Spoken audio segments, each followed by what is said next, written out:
दोस्तों, अगर तुम ये वीडियो रात के 2 बजे देख रहे हो, टेबल पर किताबें खुली हैं, कॉपी में आधे बने नोट्स पड़े हैं और दिमाग में सिर्फ एक सवाल घूम रहा है, क्या मैं सच में यूपीएससी निकाल पाऊंगा? तो ये कहानी सिर्फ तुम्हारे लिए है।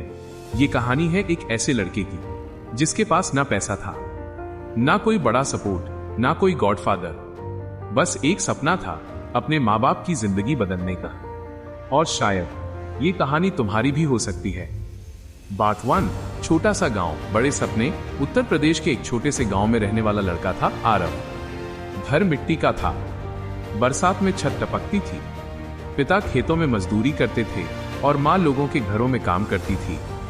लेकिन गरीबी से भी ज्यादा दर्दनाक चीज थी लोगों के ताने। तुम्हारे बस का कुछ नहीं है, सरकारी नौकरी अमीरों के बच्चे निकालते हैं, यूपीएससी अरे ये तुम्हारे जैसे लोगों के लिए नहीं बना। और सबसे ज्यादा दर्द तब होता था जब आरव अपने पिता को चुपचाप सब सुनते देखता था। एक दिन उसके पिता ने कहा, बेटा हम गरीब जरूर हैं, लेकिन गरीब सोच वाले नहीं हैं। अगर तू ठान ले तो हमारा पूरा खानदान बदल सकता है। उस दिन पहली बार आरव ने यूपीएससी का नाम सुना। पार्ट 2, शहर की सच्चाई। 12वीं के बाद आरव दिल्ली आया, सपनों की दिल्ली। लेकिन यहाँ सपना देखना आसान था, उसे पूरा करना नहीं। कमरा इतना छोटा था कि पैर सीधा करके सो भी नहीं सकता था। दिन में लाइब्रेरी, रात में होटल में काम। कई बार खाना छोड़कर सिर्फ चाय पीकर पढ़ाई की। लेकिन असली लड़ाई भूख से नहीं थी, असली लड़ाई थी खुद से। हर दिन सोशल मीडिया पर लोग कह रहे थे, यूपीएससी सबसे कठिन एग्जाम है, लाखों में एक निकलता है, 5 साल लग जाते हैं। धीरे धीरे डर उसके अंदर घर करने लगा। पार्ट 3, पहला अटेम्प्ट आया। आरव ने पूरी मेहनत की थी, उसे लग रहा था कि इस बार हो जाएगा। लेकिन रिजल्ट आया और वो प्रीलिम्स में फेल हो गया। उस दिन पहली बार उसने खुद को कमरे में बंद करके रोया। उसे लगा सब खत्म हो गया। उसने माँ को फोन किया।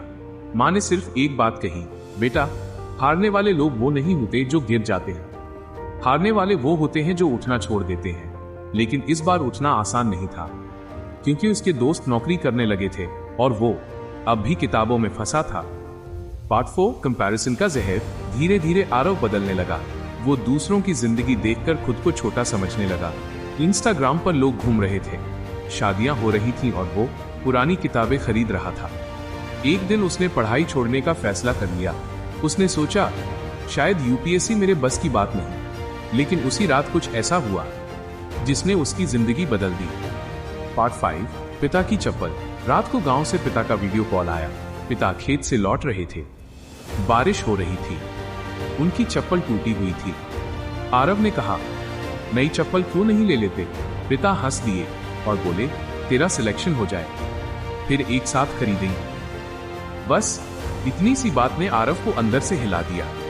उस रात उसने पहली बार समझा वो सिर्फ एग्जाम नहीं लड़ रहा था, वो अपने पिता की टूटी हुई चप्पल से लड़ रहा था, माँ के झुके हुए शरीर से लड़ रहा था, गरीबी और लोगों के तानों से लड़ रहा था। पार्ट 6, असली ट्रांसफॉर्मेशन।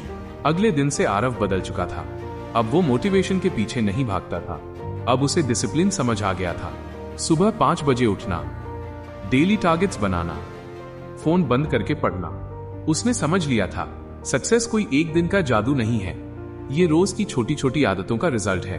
जब दोस्त पार्टी कर रहे थे वो पढ़ रहा था, जब लोग सो रहे थे वो करंट अफेयर्स बना रहा था। पार्ट 7, दूसरा अटेम्प्ट आया। इस बार आरव ने प्रीलिम्स निकाल लिया, लेकिन मेंस में फेल हो गया।